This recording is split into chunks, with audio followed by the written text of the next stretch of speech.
그러면 서양 철학의 출발은 어디서 했냐? 우리가 탈레스에서 소크라테스에 이르는 철학자를 한결같이 아르케라고 얘기하고 있다는 거예요.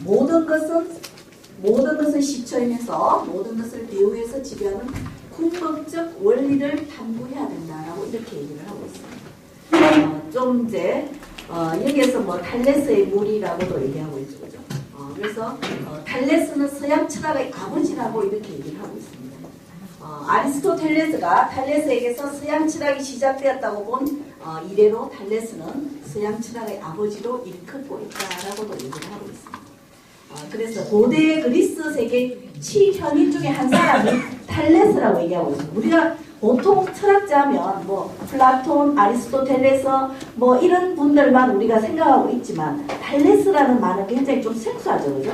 저도 이 공부를 하면서 탈레스가 이런 분이었구나라고 좀 생각하면서 굉장히 좀 감명을 받았던 기억이 있습니다. 그래서 왜 그러면 이 탈레스가 고대 그리스 세계 7현에 들어갈까라고 하는데 거기에 대한 뚜렷한 기록은 없습니다만 사람들의 입으로 전해지는 말은 어떠냐면 어떤 사람이 길을 가다가 굉장히 뭐가 궁금했더랍니다. 그래서 이 사람을 찾아다니면서 나름대로 유명하다 하신 분들을 찾아서 물어봤답니다. 이게 어떤 겁니까? 라고 물어봤는데 그게 물을 때마다 대답을 못했는데 마지막 탈레스 7번째 찾아갔을 때 이 탈레스가 그 답을 줬답니다. 그래서 7현인 중에 한 사람이었다고 이렇게 기록에는 남아있습니다. 자, 고대 그리스 7현인은 세상 사람들 속에서 어울리면서 삶에 도움이 되는 지혜를 발휘했다라고 합니다. 고대 그리스의 7현인은 이 삶에 우리가 생활 속에서 어떤 도움을 주고 지혜를 준 사람들이다라고 이렇게 얘기를 하면서 7현인이라고 그렇게 자리매김하고 있습니다. 하고 있는데 고대 중국의 중립7현이라고 했답니다. 중립7현은 물론 석자, 공자 뭐 이런 분들이겠죠, 그죠? 이분들은 대부분 다 그 은둔 생활을 했답니다. 은둔 생활을 하면서 자기 혼자 돌을 닦거나 뭐 이런 분들이 많았다고 합니다. 그래서 고대 7현인과 중국의 고대 중립7현은 좀 다르다라고 얘기합니다. 은둔과 현세에서 드러난 어떤 그런 지혜와 은둔 생활을 한 자, 뭐 이렇게 좀 구별을 할 수 있다라고 얘기를 하는데 보통 이제 사람들은 같은 맥락이지 않을까라고 오해를 하는 분들도 굉장히 많다라고 합니다. 그래서 분명하게 요거는 좀 차이가 있다라고 여러분들은 상식적으로 아시면 좋겠죠. 자, 삶을 돌아보게 하는 촌철살인의 경고가 있습니다. 무엇이든 지나치게 하지 말라. 무엇이든 지나치면 과하면 과요불급이란 말이죠. 그죠? 지나치면 반드시 탈이 난다는 얘기입니다. 심판하는 사람이 되지 말라는 겁니다. 항상 앞서가면 모난돌이 정 만든다는 말이죠. 그죠? 모나면 뭐한다? 망치로 두드려 맞게 되어 있습니다. 그래서 심판하는 사람이 되지 말라는 겁니다. 물론 그 때에 따라서는 다를 수도 있겠지만 어쨌건 너무 앞서가서 그 사람이 심판한다는 그 자체는 뭡니까? 그 사람의 비난을 해야지만 심판을 할 수밖에 없겠죠. 그죠? 그러면 그런 역할을 할 필요는 없다는 얘기입니다.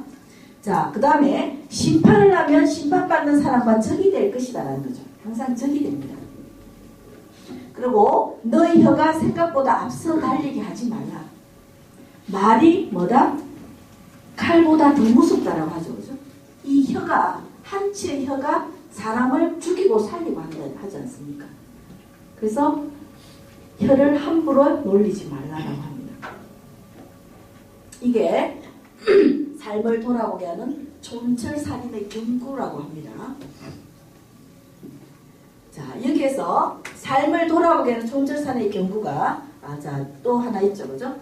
젊을 때 좋은 행실을 갖추고 노년의 지혜를 갖춰라. 노년의 지혜를 갖춰라. 그죠? 이 노인이라는 자체는 요즘 노인이 스토리텔러다라는 말은 요새 그 광고 들으셨죠? 노인이 스토리텔러다. 스토리텔러는 아무나 하는 거 아니죠. 그죠? 사랑방에서만 이루어지는 겁니다. 그 냄새나고 쾌쾌무건 사랑방으로 유인하기 위해서는 어떤 게 있어야 된다? 그 사람의 지혜가 있어야 된다는 거죠.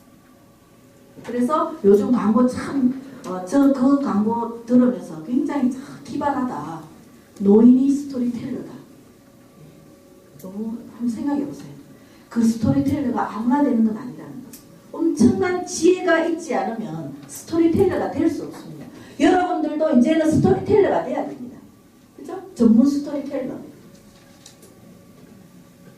자, 많이 들으랍니다. 많이 들으라. 많이 보고, 많이 듣고, 그죠? 뭐 이런 것들이 있어요. 많이 들어야 된다는 거죠. 그래서 우리가 경청이라는 책이 있죠. 그죠? 경청. 많이 들음으로 해서 거기에서 많은 지혜가 생겨날 수 있다는 얘기입니다. 자, 탈레스는 물질에도 생명이 있다고 얘기했죠. 아까 탈레스는 물이라고 얘기했죠. 그죠? 물알론을 얘기하고 있습니다. 물알론은 물질 플러스 생명의 어떤 합성을 하고 얘기하고 있습니다. 그래서 물질이 살아있다는 고대인의 생각, 즉 애니미즘을 의미한다는 얘기입니다. 그래서 애니미즘이란 것은 자연현상이나 우주에도 혼력이라든지 정령이 있다고 보는 견해라는 겁니다. 우리 있죠, 그죠? 우리 아이들한테 동화책 있죠, 그죠? 이 나무를 건드리면, 나무를 찌르면 나무가 아야 하고 얘기를 해 라고 얘기하죠, 그죠? 자, 그래서 이게 이제 우주에도 혼력이나 정령이 있다는 게 이 애니미즘이라는 겁니다. 그래서 저는 저희 집에 나무가 참 많습니다. 뭐 나무라기보다는 그냥 화초죠. 부엌에 있으면서 이렇게 그 창문 틈에다 이렇게 나무를 이렇게 둡니다. 왜냐하면 저쪽에 베란다에 있을 때는 눈이 자주 가지 않기 때문에 물을 잘 줄 수가 없어요. 베란다 쪽은 물을 일주일에 한 번씩 주는 나무들만 그쪽에 배치를 해놓겠지만 물을 하루 걸러서 줘야 될 나무들은 제가 이렇게 눈앞에 부엌에다 이렇게 눈앞에 둡니다. 근데 제가 바빠서 어떨 때 물을 한 모금 못 줄 때가 있어요. 그럴 때는 그 나무들이 막 저한테 소리치는 것 같아요. 너가 물 먹지 말고 나도 물 좀 줘라고. 네. 근데 가만히 보면 걔들이 그렇게 말하고 있다는 걸 좀 들을 수 있습니다. 거짓말 같죠? 나무를 키워보면요 자식하고 똑같습니다. 그러면 막 잎이 축 처져 있다가도 물 한 모금 주면 금세 이게 폴을 살아가지고 하늘을 향해 딱 이렇게 날개를 치켜들었을 때 야, 이게 정말 이 여기서 말하는 탈레스가 말하는 어떤 애니미즘이지 않을까라는 저는 생각을 합니다. 저는 몰랐는데 이 공부를 이렇게 철학책을 보면서 이게 이 원리구나라고 저는 생각을 했다는 거죠. 자, 정신분석학자 융은 이렇게 말하면 남성은 잠재해 있는 억압된 여성성이 있다고 그러죠. 그죠? 남자들 속에도 굉장히 여성성이 있죠. 그죠? 이걸 아니마라고 얘기한답니다. 남자들의 구조는 남자와 여자의 구조가 다르죠. 어릴 때 한번 생각해 보세요. 남자들은 발을 가만히 못 붙여놓죠. 이놈 애들은 멋있는 뛰어다닙니다. 그죠? 근데 여자애들은 어떻습니까? 가만히 앉아서 소꿉놀이 하죠. 어릴 때 여자들은 머리로 생각한다는 겁니다. 굉장히 어른스럽죠. 남자아이들은 무조건 발로 뜁니다. 움직입니다. 근데 점점 나이가 들면서 바뀝니다. 남자와 여자가. 어떻게 바뀐다? 남자들은 나이가 들면서 어떻게 합니까? 움직이기 싫어하죠. 전부 다 앉아서 바둑이나 들고 뭡니까? 경로당에서 분수 들고 움직이는 거 싫어한다는 얘기죠. 여자들은 어떻습니까? 이제 집에 붙어있기 싫어요. 무조건 날만 새면 쫓아나갑니다. 구강근을 꺼내놓고 나가면 다행이죠. 그죠? 이런 구조의 차이가 있다는 거죠. 그래서 남자들은 정말 단세포라고 생각하시면 돼요. 여자들은 다세포입니다. 그래서 우리가 남자와 여자의 어떤 그런 신체 구조를 이해를 한다면 절대 남자에 대해서 잔소리할 필요가 없습니다. 자, 예를 들어서 같이 갑니다. 부부가 같이 가는데 예쁜 여자가 지나가면 남자는 끝까지 따라갑니다. 그 눈길이. 네. 왜냐하면 그거밖에 안 보인다는 거죠. 근데 여자는 어떻게 합니까? 우리가 TV 보면서 빨래 개면서 아이들 소리 들으면서 온갖 거 다 하잖아요. 남자들은 TV 빠지면 그거밖에 모릅니다. 옆에서 잔소리를 해도 나중에 다 예를 들어 특히 스포츠 할 경우에는 옆에서 뭐라 해도 아무 소리가 안 들린다는 얘기죠. 오직 그 하나밖에 생각할 수가 없다는 얘기입니다. 자, 그러면 여성 속에도 분명히 억압된 남성성이 있다고 하죠. 이게 이제 서서히 아까 우리가 어릴 때와 커갔을 때의 차이가 있겠죠. 그죠? 이제 남성화돼가 이걸 아니무스라고 얘기한답니다. 아니무스. 그래서 애니메이션은 동화상 또는 만화 영화를 우리가 애니메이션이라죠. 그죠? 그 속에서 움직이는 뭔가 이를 모두 우리가 살아 움직인다는 그런 뜻으로 해석을 하고 있죠. 그래서 탈레스의 물활로는 계몽되지 못한 고대적 사고가 아니라 오늘날 요청되는 생태적인 사고, 아까 얘기했던 환경 친화적 사고의 선구적인 모습이다. 그죠? 우리가 길을 가다가 나무에 손대지 마라, 함부로 자르지 마라, 꽃은 함부로 꺾지 마라, 얘들도 다 생명이 있다라고 얘기를 한다는 거죠. 그죠? 그래서 반지의 제왕 여러분들 다 보셨죠. 그죠? 반지의 제왕에 성난 나무들이 반란을 일으키는 그 장면이 결국은 여기에서 말한 탈레스에 말하는 물활론이라는 겁니다. 걔들도 다 각각의 성질을 가지고 있다는 거죠. 자, 철학적 인간학을 잠시 터치해 보겠습니다. 인간이란 무엇인가? 끊임없이 우리가 질문에도 불구하고 이 질문을 회피할 수가 없는 거죠. 왜 그럴까요? 답이 없습니다. 그죠? 그렇기 때문에 끊임없이 질문을 한다는 얘기입니다. 이 질문에 대한 답은 답 자체에 머물러 있지 않고 인간이 어떻게 살아가야 되는가, 또 인간의 길을 제시해 주면서 인간이 실질적인 삶의 방향을 지어주기 때문이라는 거죠. 그래서 답이 없는 거죠. 어떻게 살아야지만 잘 사는 것인지, 어떻게 해야지만, 그래서 우리가 요즘 웰빙, 웰다잉, 어떻게 죽으면 잘 죽을까, 어떻게 살면 잘 살까, 끊임없이 질문하고 있지 않습니까? 그죠? 그게 답이 우리는 행복이라고 자리매김을 하려고 하지만 정말 그 행복의 최고 수준에 갔을 때 또 다른 뭔가가 나올 거라는 얘기죠. 그래서 인류는 이 질문의 다양한 이해의 방향성에도 불구하고 포기하지 않고 계속 물어본다는 겁니다. 지금까지 우리가 물어왔고 지금도 물었고 앞으로도 영원히 물을 것이다. 자, 이렇게 답을 밝힐 수 없고 정확한 답도 모르면서 끊임없이 질문을 테마로 전제하는 것이 우리가 철학적 인간학이다라고 이렇게 얘기하고 있습니다. 자, 그래서 철학적 인간의 개념은 아까 얘기했던 철학과 인간학, 지혜를 사랑하는 것, 인간에 관한 학문이라는 겁니다. 이게 우리가 철학적 인간학이라고 할 수가 있겠죠. 그래서 이 철학적 인간학은 16세기에 이미 있어 왔지만 실질적으로 철학적 인간학 개념은 막스 실러와 플레스너에 의해서 확립이 되었답니다. 16세기에. 그래서 인간, 철학과 인간을 접목시킴으로써 철학적 인간학을 그때 이제 개념이 생겼다고 합니다.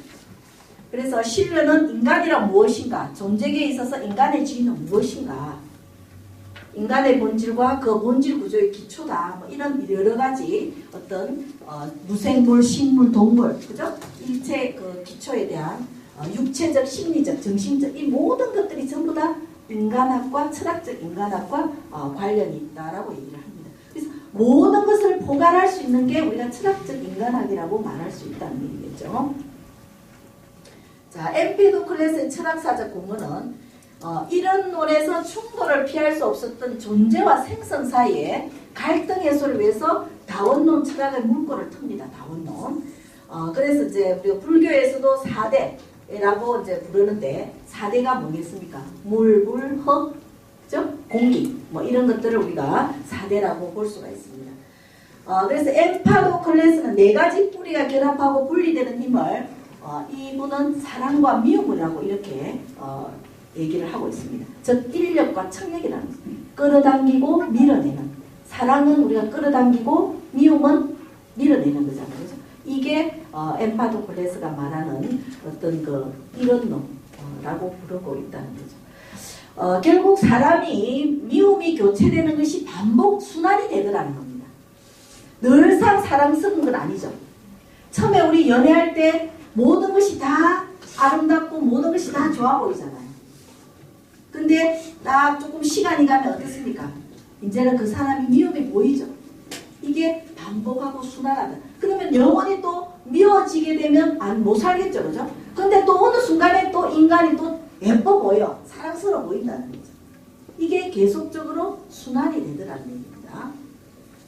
그래서 자연, 결국은 사랑과 미움이 교체되는 것이 반복 순환 과정에서 적응하지 못하는 것은 모두 사라지고 적응할 수 있는 것만이 살아남더라는 얘기입니다. 이걸 우리가 뭐다? 자연 노태와 적자 생존. 적자 생존. 강한 자만이 살아남고 좋은 것만이 살아남더라는 거죠. 적자 생존 우리가 다르게 요즘 표현하죠. 그죠? 네, 적지 않으면 살아남기 힘든다는 적자 생존입니다. 사실 그거 맞습니다. 그죠? 무조건 적어야 됩니다. 이제 나이 들면서 더 적어야 됩니다. 네. 이제는 우리가 머리에 한계가 오거든요. 자, 우리 사람의 기억력은 한계가 있죠. 7 플러스 마이너스 5라고 하지 않습니까? 그죠? 7 플러스 마이너스 2입니다. 2. 그죠? 그래서 이걸 우리가 신비의 숫자라고 얘기합니다.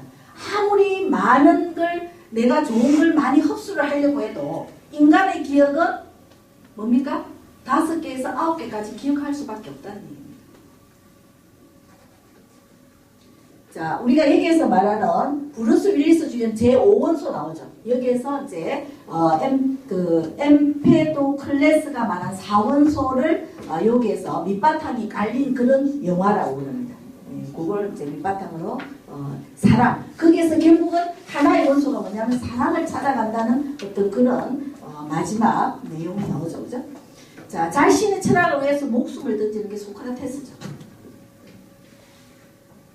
자, 소크라테스는 너무나 잘 알고 우리가 있습니다. 그죠? 그래서 지혜의 축을 이룬 시대가 이게 그 소크라테스, 공자, 붓다, 예수가 살던 시대를 우리가 지혜가 축을 이룬 시대라고 이렇게 얘기하고 있습니다. 아마 그렇기 때문에 우리가 오랜 동안 소크라테스, 예수, 공자, 붓다 이런 분들이 영원히 아직도 기억 속에 남아있지 않을까라고 이렇게 생각을 합니다. 자, 어쨌건 시간이 다 됐다고 계속 지금 사이가 오는데